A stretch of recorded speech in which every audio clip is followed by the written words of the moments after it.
Hey, so we decided to get away from Alabama just for a night, spend a night out and maybe a part of a day celebrating our anniversary, which we didn't get to celebrate the other week.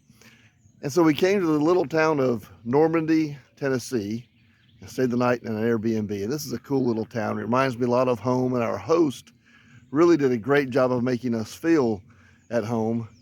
And so we're going to go around today and visit some of the other little towns nearby, Bell Buckle, Wartrace. We may tour a couple of the distilleries that are here. We don't drink, but I think it'll be fun to take a little tour and maybe to see some of the other sites in the area. Why don't y'all come along with us? This is downtown Normandy, Tennessee. There's not much going on here, but they keep the buildings up pretty nice.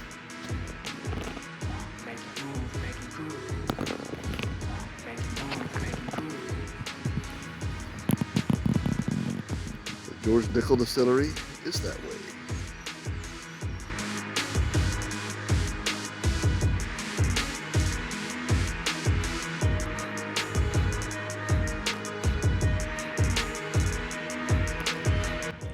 We saw a sign for the Normandy TVA dam, so we thought we'd go have a look and check it out.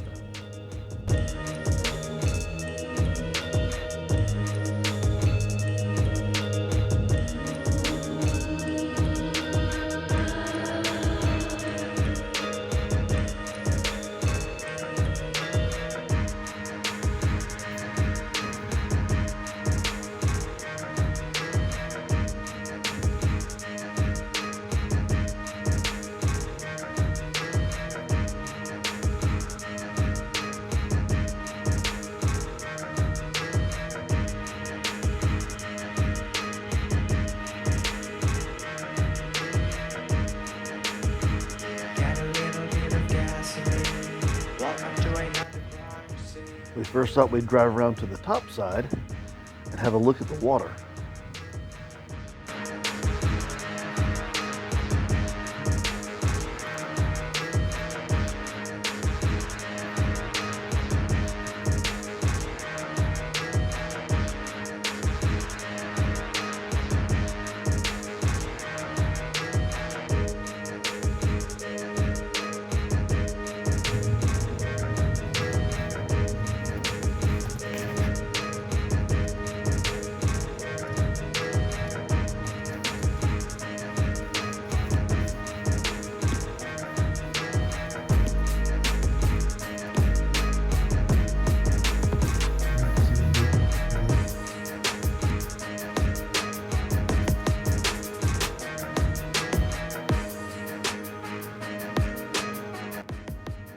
And now let's go have a look at the dam itself.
The dam was impressive.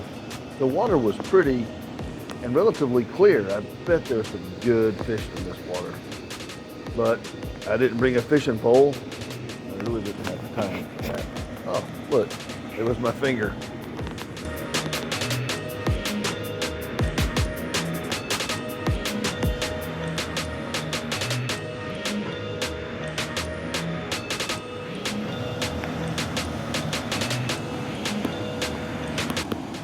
One last look at the dam, and it was time to head on towards the little town of Wartrace and the home of the Tennessee Walking Horse Museum.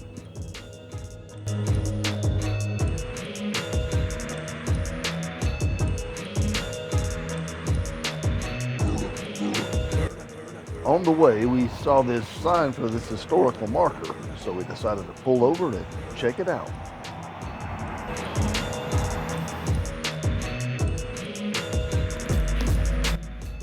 The house which once stood here is long gone, but there was this interesting looking rail fence and this log structure that looks like maybe it was to represent some type of shed or livestock enclosure.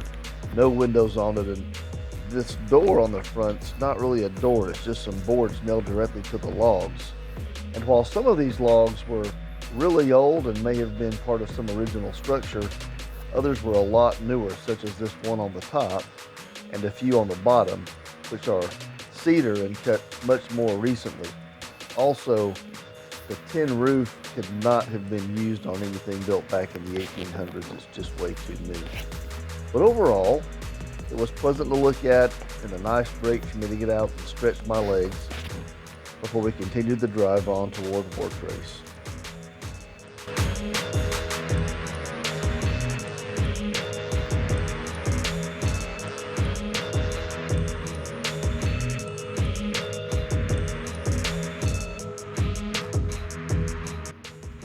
We liked the look of this old house as we came into the town of Wartrace.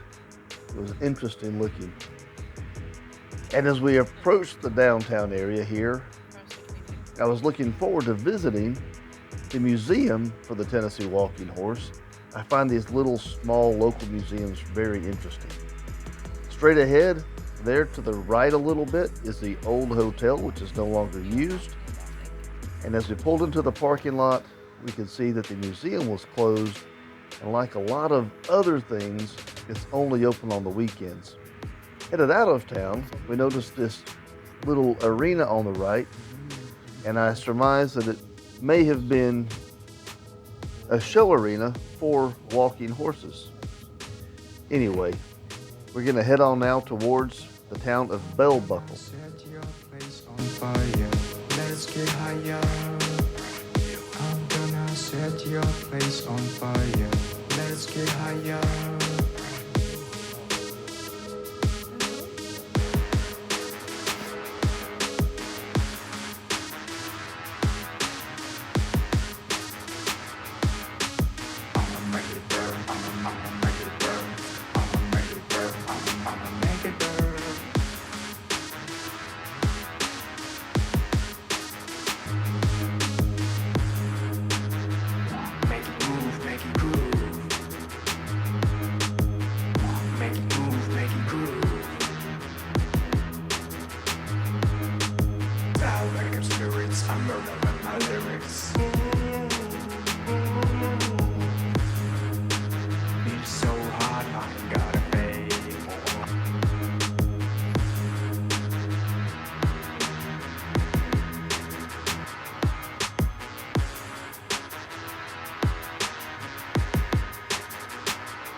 We are now coming into the little town of Bell Buckle, Tennessee.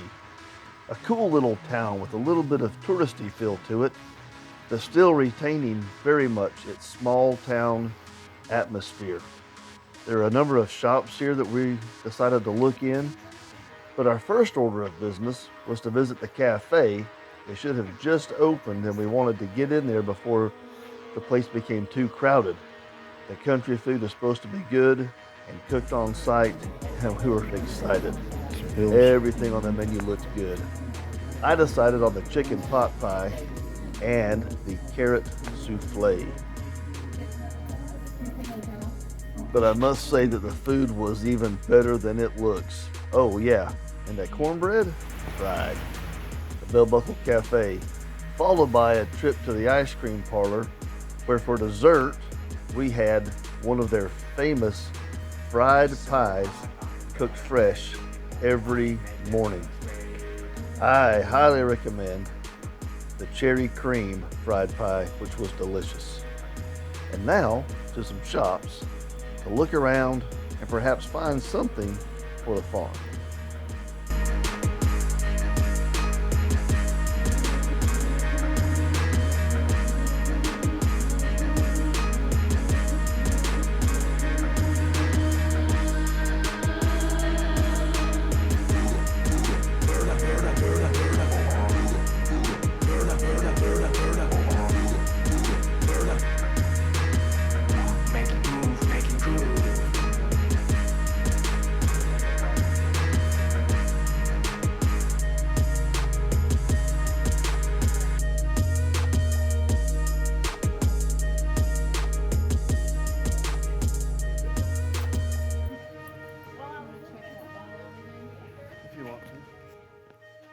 Somebody fell in love with this bell and thought that it would not only look good on the front porch of our home, but that would also be useful when I was working out in the field and it was time to call me in for supper.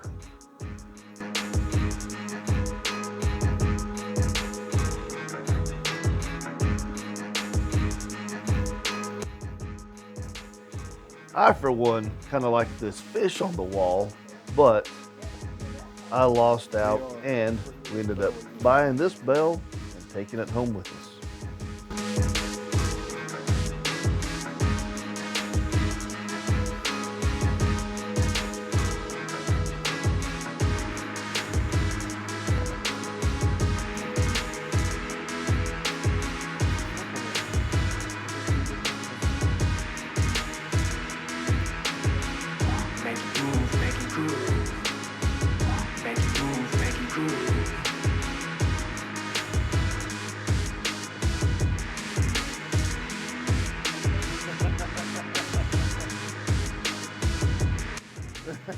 Overall, we really liked the town of Bell Buckle. The food here was excellent. The shops were all interesting, with each one having something a little different than the next. And the people here were really nice. But it was time for us to go, and so we headed out towards the town of Lynchburg and the home of the Jack Daniel's Distillery.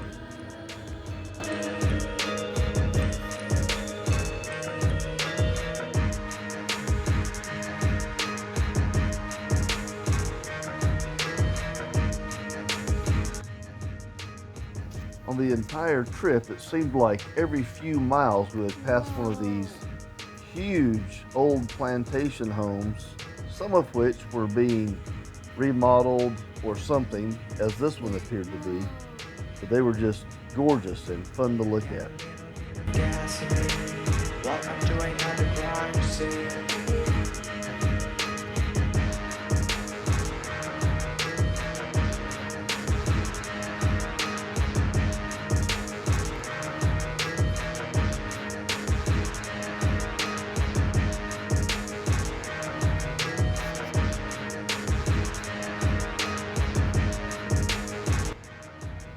Finally, Lynchburg, Tennessee, and the Jack Daniel's Distillery. I'm sure that the tour would have been fun, but given that we couldn't park very close to the visitor center at all, and that it was raining, and we really were running a little short on time, we thought maybe we would save the tour for another trip, and at this time, just do a quick drive-by through the parking lot here in front of their visitor center. And we just are ready by this point to get back to Alabama.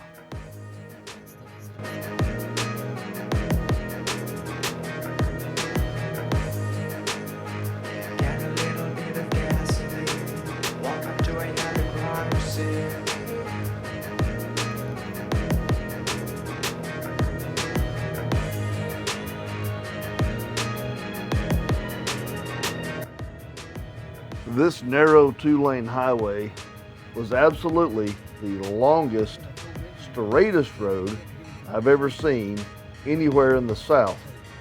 We found out later that it's because this road was built on an old railway bed. So when the train line was shut down, they took up the tracks and built this long, very long, straight road on top of it. And this is the road that's going to take us back to Alabama and family. I hope y'all have enjoyed this trip. Come with us on our next adventure, wherever it leads. We love y'all. See you again soon.